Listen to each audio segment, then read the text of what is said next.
तो आदाब, नमस्कार, गुड इवनिंग, सत श्री अकाल। एक बार फिर आप तमाम लोगों का स्वागत है क्राइम तक की कहानी के इस एपिसोड में। उम्मीद है पूरी फैमिली अच्छी होगी, अपना ख्याल रख रही होगी। कोरोना आजकल कम हो गया है, लेकिन फिर भी ख्याल रखने की जरूरत है।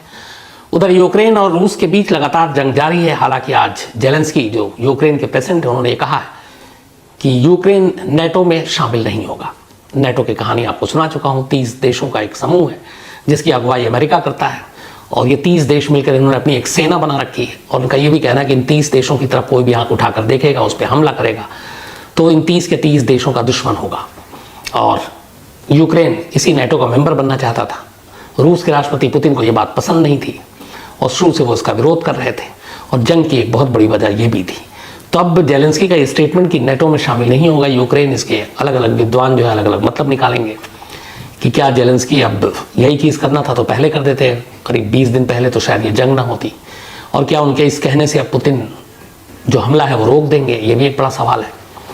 तो आने वाले दिनों में पता चलेगा। लेकिन 20 दिन हो गए, अभी तक जंग टलने की कोई सूरत, कोई नौबत नज़र नहीं आ रही है। लोग परेशान हैं, हमले हो रहे हैं। घर बार छोड़कर लाखों लोग यूक्रेन से इधर उधर पहुंच चुके हैं, अपना घर बार छोड़कर। और जंग के खात्मे की कोई उम्मीद अभी नज़र नहीं आ रही है, ना कोई समझौता, ना कोई बातचीत। तो आने वाले दिनों में देखिए क्या होता है। जंग की जो शुरुआती रिपोर्ट है लेटेस्ट, वो यही है कि जंग जारी है। अब आते हैं आज की कहानी के ऊपर। हम इस दुनिया में जितने भी इंसान हैं, हम सभी की एक पहचान है। पहचान हमारे नाम से, पहचान फैमिली से, रिश्तेदारों से, ख़ानदान से, धर्म से, राष्ट्रीयता से।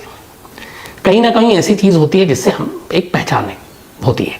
अब करीब 140 करोड़ हम हिंदुस्तानी हैं, तो 140 करोड़ की अलग अलग पहचान है। उसी तरह दुनिया में करीब 6 अरब या कितने उससे ज़्यादा जो आबादी है, उन सब की भी इंडिविजुअल अलग अलग पहचान है। लेकिन ज़रा सोचिए कि एक शख्स जो आपके साथ महीनों नहीं सालों रहे, अपना बनकर रहे, हस्बैंड वाइफ की तरह रहे, की तरह के दोनों हस्बैंड वाइफ हैं, और बाद में पता चले कि जिस शख्स के साथ हमने बरसों बिता दी, सुबह शाम रात, हमें उसकी असलियत ही नहीं मालूम, हमें उसकी पहचान ही नहीं मालूम।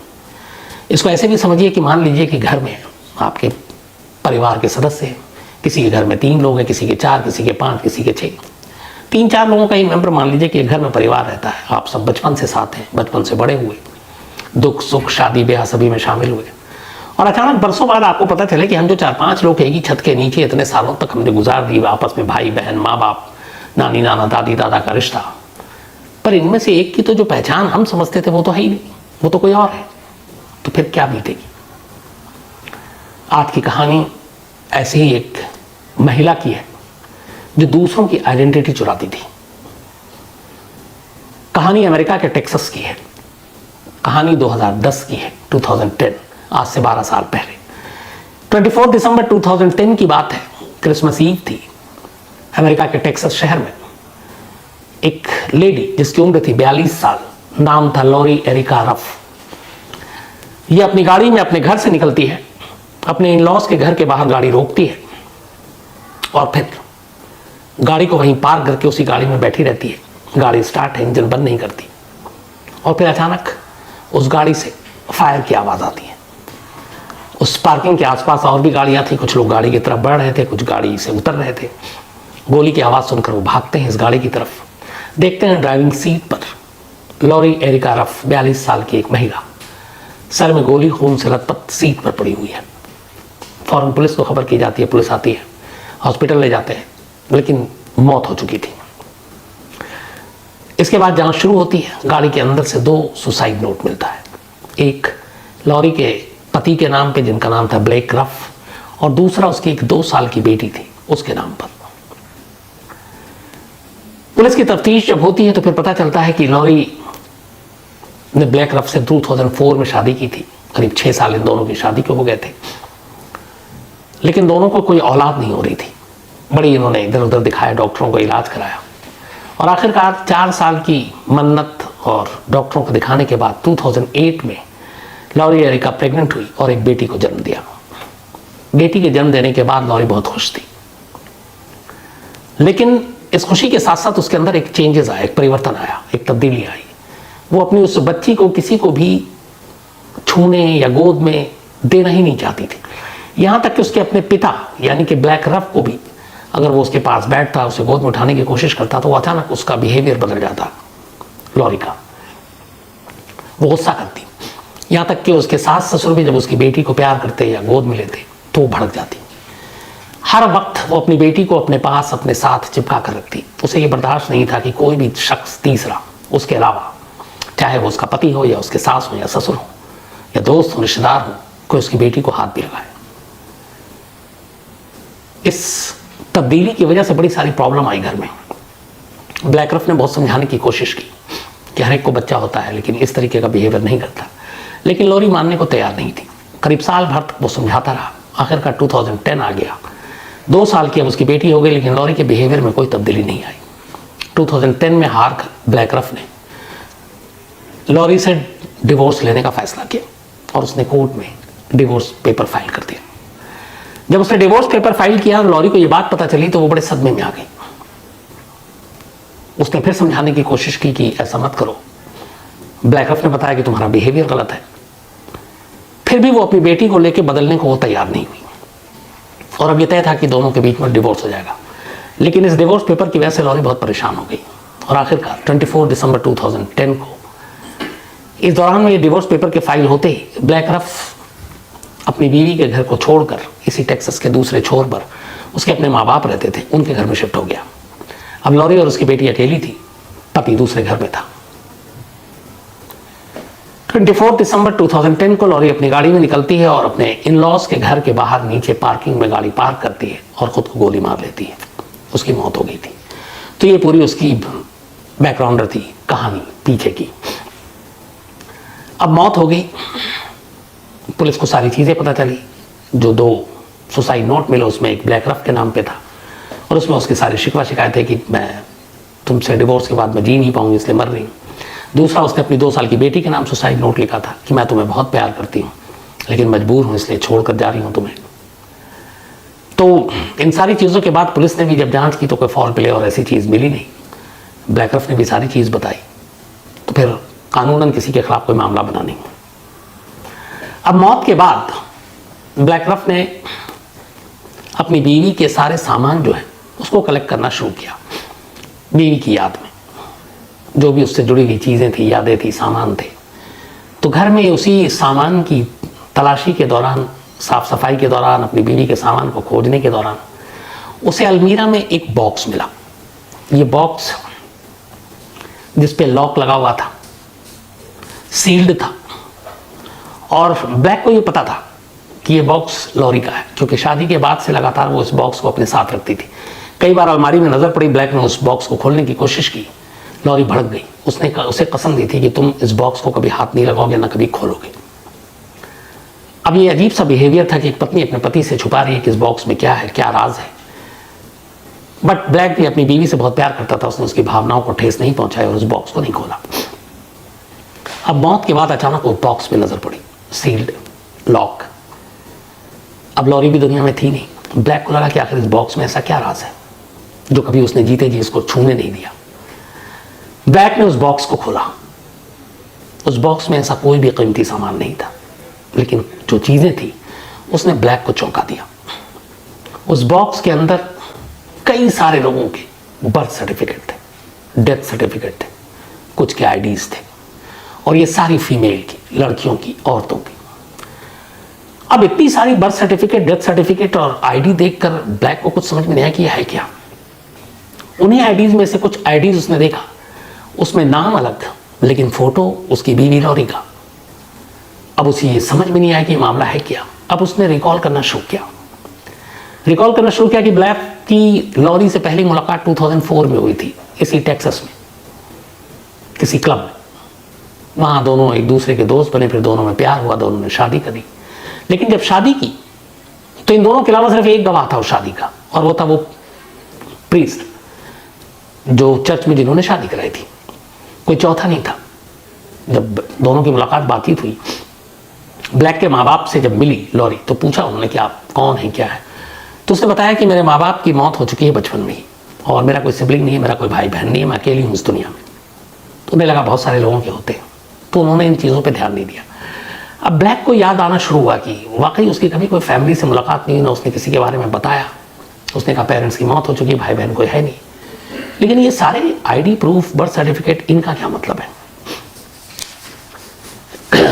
अब ये सारी चीज़ें जब मिली तो ये बहुत सारी चीज़ें इलीगल भी हैं, क्योंकि अलग अलग आईडी नाम पे बने हुए फ़ोटो है। ब्लैक रफ ने फ़ौरन पुलिस को खबर कर दी कि उसकी बीवी के बॉक्स से ये सामान मिला है। अब वहाँ की पुलिस ने इस मामले की जांच शुरू की।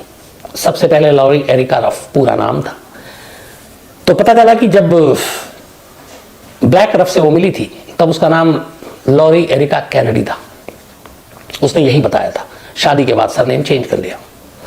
अब लॉरी एरिका कैनेडी की असलियत पुलिस ने छानबीन शुरू की, लेकिन फेडरल गवर्नमेंट के डेटाबेस में इस नाम से कोई मिला ही नहीं।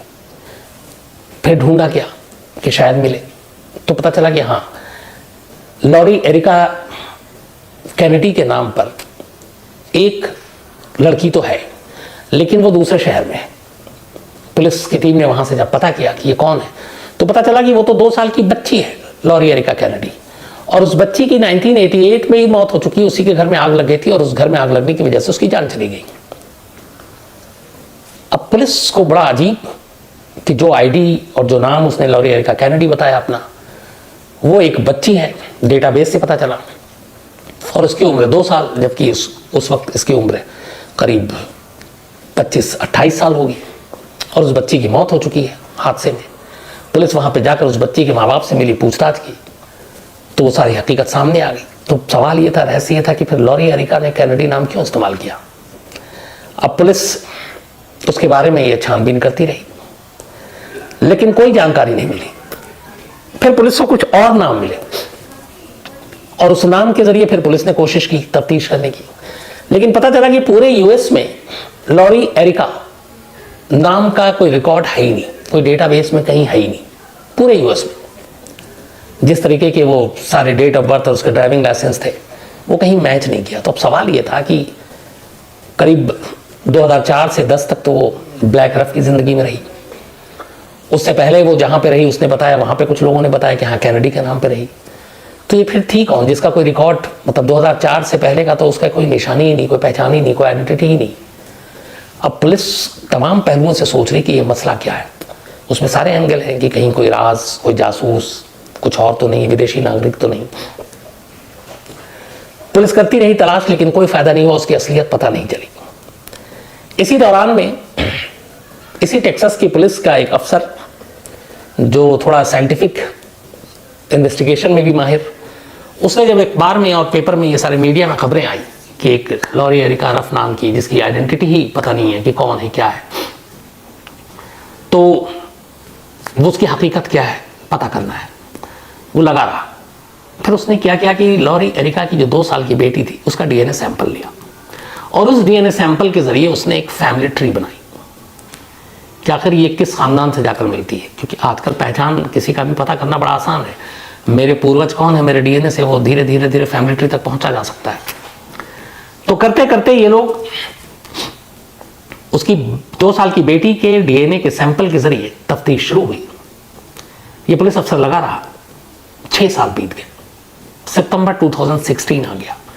सितंबर 2016 में अचानक वो उस केस की जो जांच कर रही थी पुलिस, उसको ये बताता है कि लॉरी एरिका की पहली सुलझ गई है। लॉरी एरिका असल में लॉरी एरिका नहीं, इसका नाम किम्बरली मैकलीन है और ये पेंसिल्वेनिया की रहने वाली है। पूछा गया कैसे, उसने कहा कि उसकी बेटी के डीएनए के जरिए जो फैमिली ट्री बनाई, तो वो फैमिली ट्री पेंसिल्वेनिया में एक फैमिली से सबसे क्लोजेस्ट मिली।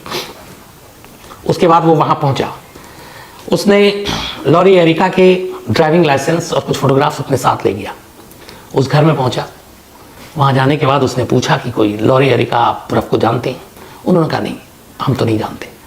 फिर उसने वो ड्राइविंग लाइसेंस और वो फ़ोटो दिखाई लॉरी की। जैसे ही फ़ोटो देखा, घर में लेडी थी, वो देखते ही बेतहाशा रोने लगी। उसने कहा ये मेरी बेटी किम्बरली है। उसने कहा नहीं, इसका नाम लॉरी है। उसने कहा नहीं, किम्बरली है। फिर उसने और फोटोग्राफ्स दिखाए उस वक्त के। फिर उसने बताया कि लेकिन ये लॉरी एरिका के नाम पे है, कहानी क्या है। तब उसकी माँ ने कहानी सुनाई। उसने कहा कि जब उसकी उम्र 18 साल थी, किम्बरली यानी लॉरी, तब उसके पिता के साथ डिवोर्स हो गया लॉरी की माँ का। डिवोर्स होने के बाद लॉरी की माँ यानी किम्बर्ली की माँ ने दूसरी शादी कर ली, लेकिन नया पिता किम्बर्ली को पसंद नहीं था। वो अपने पहले पिता से प्यार करती थी और इसी गुस्से में उसने घर छोड़ दिया। घर छोड़ने के बाद वो शहर शहर भटकती रही अमेरिका में। अब लेकिन ये था कि वो एक अपनी पहचान भी चाहती थी। अचानक उसने अखबार में एक दिन पढ़ा कि एक घर में आग लग गई है और 2 साल की बच्ची की जान चली गई है और उसकी फैमिली वाले इस हादसे के बाद दूसरे शहर में चले गए। उसने उस बच्ची का बर्थ सर्टिफिकेट चुराया और उसके बाद पहला नाम उसने उसी का लिया। फिर इसी तरीके से दूसरे शहर में कुछ दिन रही। फिर उसे पता चला ऐसे ही कि कुछ लोगों की बर्थ सर्टिफिकेट उसने दूसरा चुराया, फिर कुछ दिन और नाम से रहा। फिर उसने इसी तरीके से दूसरों के बर्थ सर्टिफिकेट के आधार पर ड्राइविंग लाइसेंस बनाई और उसके बाद लास्ट में टेक्सास आती है 2003-4 में। 4 में आने के बाद वो अपना नया नाम रखती है एक नए बर्थ सर्टिफिकेट को चुराकर, लॉरी एरिका कैनेडी, और उसके बाद उसी नाम से वो शहर में बस जाती है। फिर ब्लैक से उसकी मुलाकात होती है और आखिर में ब्लैक से शादी हो जाती है और वो इसी नए नाम के साथ रहती है। लेकिन उसने जितने बर्थ सर्टिफिकेट चुराए और जितने भी उसने लोगों के नाम चुराए, वो सारे चीज़ें उसने अपने एक बॉक्स में जमा करके सहेज करके रखा था और उस बॉक्स में ताला लगा कर रखा था ताकि किसी को पता न चले कि आखिर उसकी सच्चाई है क्या। इसके बाद जब पूरी सच्चाई सामने आ गई कि किस तरीके से आइडेंटिटी चुराकर लॉरी अपनी जिंदगी गुजार रही थी, तब पुलिस के लिए भी एक अजीब सी चीज थी। इसलिए कि बहुत सारे लोग क्राइम करने के लिए अपनी पहचान छुपाते हैं, नई पहचान बनाते हैं, नया नाम लेते हैं। लेकिन यहां एक महिला है जो 18 साल की उम्र में घर से भागी और अगले 24 साल तक कई नामों के साथ कई शहरों में रही। हालांकि पुलिस ने आखिरी में उसकी असली घर वालों को पहचान भी लिया, लेकिन अभी भी इस केस में एक उलझन ये है कि इन 24 सालों में जब वो अपने घर से निकली थी पेंसिल्वेनिया से, वो किन किन नामों से और कहां कहां रही, ये सच्चाई आज भी एक राज है। और उस दौरान में किन किन नामों से रही, क्योंकि जितने बर्थ सर्टिफिकेट मिले वो बहुत ज्यादा है। अब उनके ऊपर जांच भी चल रही है। लेकिन कुल मिलाकर दूसरों की पहचान चुराकर अपनी पहचान बनाना खुद मौत के बाद उसके लिए ही एक पहेली बन गई थी। अब इस केस को सुलझा तो लिया गया है, लेकिन असली पहचान कितनी बार बदली, किन किन नामों से बदली, कहां कहां बदली, ये दावे के साथ अभी भी वहां की पुलिस नहीं बता पा रही है। तो ये थी कहानी लॉरी की, किम्बर्ली की, कैंडी की, और भी ना मालूम ऐसे कितने नाम हैं। तो अब सोचिए, जो पति उसके साथ इतने साल रहा, उसे भी मौत के बाद पता चल रहा है कि उसकी असलियत क्या है। इसलिए शुरू में कहा था, नाम पहचान ये हम सबके साथ जुड़ा होता है और हमारे आसपास में जो लोग रहते हैं, कभी हमें पता चले कि अरे मैं तो इसको कब से जानता हूं, पर ये तो वो नहीं है, कुछ और निकला, तो फिर क्या बीतेगी। तो ये थी कहानी। तो आदाब, नमस्कार, गुड इवनिंग, सत श्री अकाल। एक बार फिर आप तमाम लोगों का स्वागत है क्राइम तक की कहानी के इस एपिसोड में। उम्मीद है पूरी फैमिली अच्छी होगी, अपना ख्याल रख रही होगी। आज की कहानी सुनाऊं उससे पहले आपको कुछ अपडेट दे देता हूं। अभी मैंने 2-3 दिन पहले दिल्ली में एक स्विट्जरलैंड की लड़की नीना बर्गर, उसका कत्ल हुआ था। पूरी कहानी आपको डिटेल में सुनाई थी। पिछले 4-5 दिनों से पुलिस उस मामले की तफ्तीश कर रही है। दिल्ली में एक सरकारी अस्पताल है, दीनदयाल उपाध्याय, DDU। इसी अस्पताल के मुर्दाघर में 20 तारीख को चूंकि नीना की लाश मिली थी कार में, तब से लेकर आज 5 दिनों से मुर्दाघर में लाश पड़ी है। लाश का अभी तक पोस्टमार्टम नहीं हुआ है और उसकी वजह यह है कि नीना का कोई रिश्तेदार अभी तक पहुंचा नहीं है। आपको पता था कि नीना स्विट्जरलैंड की रहने वाली है, वहां के ज्यूरिख शहर की, और 11 अक्टूबर को यहाँ आई थी। उसे गुरप्रीत नाम के उसके एक दोस्त ने बुलाया था और फिर गुरप्रीत ने 18 अक्टूबर को उसका कत्ल कर दिया था। तो स्विस एम्बेसी के थ्रू दिल्ली पुलिस स्विट्जरलैंड में रिलेटिव तक पहुंचने की कोशिश कर रही थी। एक रिश्तेदार तक पहुंची भी। उस रिश्तेदार ने यह बताया है कि उनका परिवार नीना का दिल्ली आने में लाचार है, मजबूर है, और इसीलिए अभी तक पोस्टमार्टम हुआ नहीं। अब स्विस एम्बेसी के थ्रू जो भी होगा वो आगे की कार्रवाई होगी। तफ्तीश के दौरान ये पता चला कि 16 अक्टूबर को गुरप्रीत ने जनकपुरी इलाके में, दिल्ली में, ये वेस्ट दिल्ली में है, वहां से एक शॉप से उसने 600 रुपए की जंजीर खरीदी थी और एक ताला, और उसी जंजीर से नीना के हाथ पैर बांधे थे, ताला लगाया और फिर गला घोट कर उसका कत्ल कर दिया। तफ्तीश में यह भी पता चला है कि वो बार बार बयान बदल रहा था, तो उसका साइकोलॉजिकल टेस्ट हुआ। उसकी रिपोर्ट जो आई है शुरुआती, वो ये है कि वो बड़ा डिस्टर्ब बिहेवियर है उसका। तो अब ये क्या है आगे इस केस में, उसका क्या मतलब होगा, आगे पता चलेगा। उसे घर से अब पता चला कि 2.5 करोड़ रुपए मिले थे। उसके मोबाइल से पता चला कि उसमें करीब 30 फॉरेन की जो लड़कियां हैं, विदेशी लड़कियां, उनके नंबर थे। तो पुलिस इस पहलू से भी जांच कर रही है कि घर के अंदर 2.5 करोड़, एक स्विस लेडी का कत्ल, 30 विदेशी लड़कियों के नंबर फ़ोन में, तो कहीं ये ह्यूमन ट्रैफिकिंग का मामला तो नहीं है? तो ये बड़ा मामला हो सकता है, क्योंकि अभी तक जो 2.5 करोड़ है उसके बारे में वो सही जवाब नहीं बता रहा, ना हिसाब किताब दे पा रहा कि ये पैसे कहाँ से आए। तो खैर इस मामले की तफ्तीश चल रही, और एक बेकसूर बेचारी जो एक दोस्त के भरोसे पर स्विट्जरलैंड से दिल्ली आई, 5 दिन से एक अस्पताल के मुर्दाघर में उसकी लाश पड़ी है। अब आते हैं आज की कहानी के ऊपर। बार बार लगातार कितनी बार मैंने एक बात कही है आप सभी से कि जुर्म की दुनिया में जो सबसे बुरी चीज़ मुझे लगती है वह है रिश्तों का खून, और मैं बार बार ये भी कहता हूँ कि ऐसा एक भी रिश्ता बचा नहीं जिसका खून न किया गया हो। आज की जो कहानी है, एक कत्ल है लेकिन 3 रिश्ते हैं, और तीनों रिश्ते भी बड़े करीबी, और कैसे वो उस कत्ल को अंजाम देते हैं और किस बात पर अंजाम देते हैं। लास्ट में जब आप वजह और बाकी चीज़ें सोचेंगे तो हो सकता है जो फसाद की जड़ इस झगड़े में, इस कहानी में है, आपको लगेगा कि शायद हर दूसरे तीसरे घर की ये कहानी हो सकती है, माइनस मर्डर। कहानी आगरा की है। आगरा में एक बैंक मैनेजर, अच्छे खासे घर का लड़का सचिन उपाध्याय नौकरी करता था। 7 साल पहले उसकी शादी हुई, तब वो अपने गांव में रहा करता था। बाद में पढ़ाई लिखाई एग्जाम देने के बाद वो बैंक मैनेजर लग गया।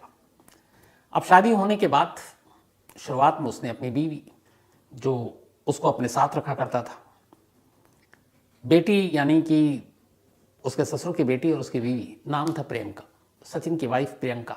तो शादी के बाद वो गांव में रहने लगा, लेकिन प्रियंका को जो है वो अपने ससुराल के लोगों के साथ रहना पसंद नहीं था।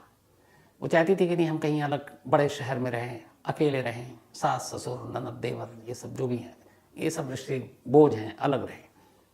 इस बात को लेकर अक्सर झगड़ा होता है, बीवी रूठ जाती, सचिन परेशान, सचिन के घर वाले परेशान। सचिन के माँ बाप के पास पैसे ठीक ठाक थे, बेटे से बहुत प्यार थी, उन्हें लगा बेटे की गृहस्थी, उसकी शादी, उसकी ज़िंदगी। बहुत सारे घर में ऐसा होता है। उनका चलो बहू की खुशी के लिए उसे एक शहर में घर दिला देते हैं। इसके बाद उन्होंने, चूंकि बेटे की नौकरी अब आगरा में लग चुकी थी, वो बैंक मैनेजर था, तो वहीं पर आगरा में एक पॉश एरिया में एक फ्लैट खरीद कर सचिन के पिता ने अपने बेटे और बहू को गिफ्ट कर दिया, जाओ इसी फ्लैट में तुम दोनों आज़ाद रहो, अकेले रहो, हम बूढ़े माँ बाप इन सबको छोड़ो। न चाहते हुए भी सचिन अपने घर वालों की खुशी और बीवी की खुशी के लिए फिर आगरा शिफ्ट हो गया। अब अपनी बीवी के साथ रहने लगा। बीवी भी आगरा में रहना चाहती थी, क्योंकि आगरा में ही उसका मायके था। उसके पिता एक वकील थे और कलेक्ट्रेट में बार एसोसिएशन के प्रेसिडेंट भी थे। एक भाई था, ठीक ठाक उसका भी जलवा था। तो प्रियंका आगरा में रहने लगी सचिन के साथ, और सब कुछ ठीक चल रहा था। 7 साल बाद शादी को हो चुके थे, लेकिन अब भी एक चीज़ थी, अलग तो हो चुकी, ससुराल वालों से, माँ बाप से उनका बेटा छीन कर उसे अपने घर तो ले आई, लेकिन अब बेटा है, कभी कभार त्यौहार पर या आम मौक़ों पर वो अपने घर वालों, अपने माँ बाप की खैरियत पूछने के लिए तो जाएगा, हर बेटे का फर्ज जाना चाहिए। लेकिन प्रियंका को ये बात भी बर्दाश्त नहीं थी। उसे लगता था कि ये अपने घर क्यों जाता है, यहाँ नौकरी है, यहाँ घर है, मैं उसकी बीवी हूँ, तो फिर माँ बाप और बाकी भाई बहन उन सब का कोई मतलब नहीं है। अच्छा, सचिन का भाई भी था, बहन भी थी, तो वो इन रिश्तों से कैसे दूर हो सकता था, और जिनके साथ वो 25-30 साल तक पला बढ़ा, जवान हुआ, और जिससे अभी शादी को 5-7 साल हुए हैं, उन 5-7 साल के लिए वो 30 साल के रिश्ते को कैसे ठुकरा सकता था? ठुकराना भी नहीं चाहिए, क्योंकि हर फर्ज, हर जिम्मेदारी को आपको निभाना होता है। लेकिन प्रियंका खुश नहीं थी। वो बार बार जब भी अपने घर जाता, अपने घर वालों से मिलता, प्रियंका उससे लड़ती, झगड़ा करती, अपने पिता से, अपने भाई से भी शिकायत करती। पिता भाई वहाँ थे, थोड़े से उनकी सोसाइटी में ठीक ठाक थी, क्योंकि वकील थे तो धौंस वौस भी दे देते थे। तो सचिन को इन सारी चीज़ों में दब कर रहना पड़ता था। बट यहाँ तक भी ठीक है, पति पत्नी के बीच झगड़ा होता है, लेकिन प्रियंका और उसके घर वाले इससे हद से आगे निकल गए। जब कई बार वो घर जाता और लौट कर अगर पलट कर जवाब देता, तो पहले तो प्रियंका ही उसे पीट देती अपने बाप और भाई के नाम पर, फिर बाप भाई को बुलाती, वो अलग उसे पीटते, और वो खामोशी से ये सारा जुल्म सहता रहता, घर वालों को भी नहीं बताता। लेकिन फिर 10 अक्टूबर, इसी महीने की बात है, 10 अक्टूबर को फिर घर में झगड़ा हुआ, और इस बार जो झगड़ा हुआ था वो अलग वजह थी। झगड़े की वजह ये थी कि सचिन के पिता, उन्होंने एक पेट्रोल पंप निकल रहा था, उसकी नीलामी हो रही होगी या फिर बोली लग रही है, तो उस पेट्रोल पंप के लिए अपने छोटे बेटे के नाम पर पर्ची भर दी और सचिन की भी इसमें सहमति थी। उसने कहा मैं तो बैंक में जॉब करता हूँ, नौकरी कर रहा हूँ, छोटा भाई बेरोजगार है, कम से कम पेट्रोल पंप मिल जाएगा तो वो अपना ये बिजनेस संभालेगा। भाइयों में बड़ा प्यार था। ये बात प्रियंका को पता चल गई। प्रियंका इस बात पे नाराज कि तुम्हारे बाप ने अपने छोटे बेटे के नाम पर पेट्रोल पंप की एप्लीकेशन क्यों भरी, तुम्हारे नाम पर क्यों नहीं। ये भी बहुत सारे घरों में होता है। तो उसने बताया कि देखो भाई मेरा बेरोजगार है, पेट्रोल पंप मिल गया तो उसकी भी जिंदगी पटरी पर आ जाएगी, फिर वो भी शादी वादी हो जाएगी। लेकिन प्रियंका ने कहा कि नहीं, ऐसा नहीं है, तुम्हारे नाम पे होना चाहिए था ताकि हम लोगों को मिले। अब इस बात पर फिर उसने बाप और भाई को बुला लिया। बात है 10 अक्टूबर की। उन लोगों ने भी उसे, बल्कि 11 अक्टूबर की बात है, माफ कीजिएगा, और ये 11 अक्टूबर को ही इन लोगों ने इस बात पर झगड़ा शुरू किया। फिर झगड़ा इतना बढ़ा कि पहले प्रियंका ने खूब हाथ उठाए, फिर उसके भाई ने अपने जीजा पर, फिर ससुर ने अपने दामाद पर, और इस बुरी तरह से पिटाई की, इस बुरी तरह से कि खून से लथपथ सचिन बेहोश हो गया। थोड़ी देर के बाद फिर तब भी वो उसको मारते पीटते रहे। थोड़ी देर बाद उन्हें एहसास हुआ कि बेहोश नहीं है, मर चुका है। सचिन की मौत हो गई थी, अपनी ही बीवी, अपने ही साले और अपने ही ससुर के हाथों। अब यह कत्ल का मामला था। घर में लाश पड़ी थी। अब तीनों घबराते हैं। इस दौरान में अब सचिन की एक आदत भी थी कि वो अपने घर पे फोन करता था, नहीं तो घर से आ जाता था। तो अब सचिन के घर से तो फोन नहीं आया। प्रियंका डरी, उसने ही सचिन के बाप को फोन कर दिया कि उनके मोबाइल की बैटरी वो ठीक नहीं है, खत्म हो गई है और आज थके हुए हैं तो जल्दी आकर सो गए। बाप को लगा चलो, कई बार वो बोल देती थी। तो घर वाले इत्मीनान में। अब इधर घर में लाश पड़ी है, क्या करें अब इस लाश का।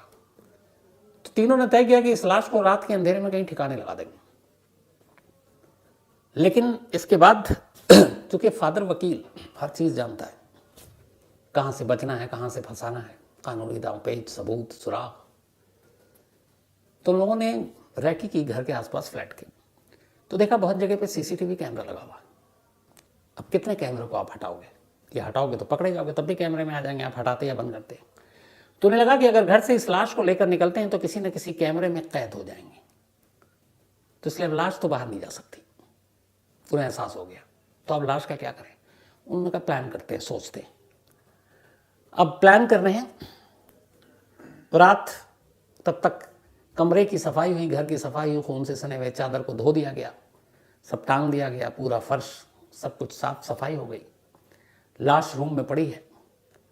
इसके बाद बेटी, उसके भाई और उसके पिता, तीनों ने बाकायदा कड़ी, चावल, रोटी, उनके घर में एक मेड, 2 मेड आती थी, एक सफाई करने, एक खाना बनाने, तो उसने सबने खाना खाया, ऐसा मानो जैसे कुछ हुआ ही नहीं है।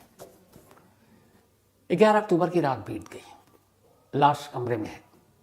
देर रात इसके बाद ढली, लाश बाहर निकाल नहीं सकते थे। सुबह हो गई। सुबह तीनों बाप बेटी और बेटे में बात हुई। बाप और बेटा घर से निकल गया प्रियंका को कुछ इंस्ट्रक्शन देकर। अब प्रियंका लाश के साथ अकेली। सुबह मेड आई, मेड ने सफाई की। उसने कहा साहब का कमरा छोड़ दो, वो सो रहे हैं, डिस्टर्ब होगा। और बाकी घर की सफाई करके वो चली गई। दूसरी मेड खाना बनाने वाले, उससे भी खाना बनाया, लाश पति के कमरे में है। फिर खाना बना, मेड भी चली गई। अब यह है कि क्या करें, अब करीब 16-17 घंटे हो गए थे लाश को घर में रखे हुए। दिन आ गया था, दोपहर हो गई।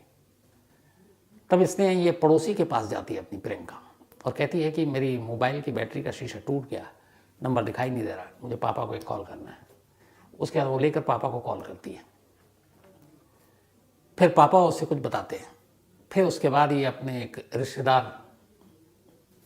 को, इसके फादर ही कुछ बताते हैं। वो रिश्तेदार अब गांव फ़ोन करता है सचिन के बाप को और कहता है कि एक गिर कर और इस तरीके से, पता नहीं गिरा है या खुदकुशी है, आपके बेटे की मौत हो गई है। सुनकर गांव में सचिन के घर वालों पर पहाड़ टूट पड़ा। बदहवास लोग भाग कर आते हैं। लाश तब भी कमरे में थी। पुलिस को खबर दी नहीं गई थी। जब उन्होंने लाश की हालत देखी, देखा सर से पैर तक चोट के निशान है। माँ बाप को पहले से मालूम था कि प्रियंका के साथ उसके रिश्ते कैसे हैं। 1-2 बार उसने जिक्र भी किया था। घर वालों को शक हो गया। उन्होंने कहा ना, ये सुसाइड नहीं है, ना ही ये कोई एक्सीडेंटल केस है, ये मर्डर है। अब इस बात पे बहस हो गई। तब तक प्रियंका ने अपने बाप और भाई को भी बुला रखा था। आपस में लड़ पड़े कि नहीं है, ऐसा सिंपल है, इसका अंतिम संस्कार करते हैं। पर सचिन के घर वाले और उसका भाई अड़ गया। आखिर पुलिस, पड़ोसियों तक आवाज़ गई, पुलिस को कॉल किया गया, पुलिस आई। अब पुलिस ने देखा तो पहली नज़र में पुलिस को भी देख कर डाउट हो गया मामला क्या है, लेकिन उधर एक वकील साहब थे बार काउंसिल के, वो भी थे, तो मामला नाजुक था। पुलिस ने लाश को पोस्टमार्टम के लिए भेजा। तो पोस्टमार्टम के लिए भेजा तो रिपोर्ट आ गई कि ये कोई एक्सीडेंट नहीं, कोई सुसाइड नहीं, ये एक मर्डर केस है। अब इसके बाद जब पूछताछ हुई, घर में कोई और नहीं, सीसीटीवी कैमरा देखा गया, कोई आया नहीं, कोई गया नहीं, सिवाय बाप और भाई के। पुलिस को अंदाज़ा हो गया। पुलिस ने पहले प्रियंका, फिर उसके फादर, फिर उसके भाई, तीनों को अरेस्ट किया, पूछताछ की, सारी कहानी सामने आ गई। एक भाई के नाम पर एक बाप एक पेट्रोल पंप के लिए आवेदन देता है और एक भाई की बीवी को यह बात पसंद नहीं थी। बस इतनी सी बात पर उसने अपने हाथों से अपने भाई के साथ मिलकर, अपने फादर के साथ मिलकर अपने ही सुहाग का कत्ल कर दिया। और कैसा वो बाप और भाई जिसने इस लालच में कुछ चंद लाख रुपए के लिए अपनी ही बेटी का घर उजाड़ दिया, उसे विधवा कर दिया। न पैसा मिला, न दौलत मिली, न बाकी कुछ मिला, बेटी का घर उजड़ गया और अब तीनों की ज़िंदगी जेल में कटेगी। सोचिए कैसा रिश्ता है और कैसी लालच है, और इस चक्कर में कितने ही घर इसी तरीके से उजड़ते रहते हैं। तो ये थी आज की अफसोसनाक कहानी। ऐसी कहानी सुनकर खुद भी मन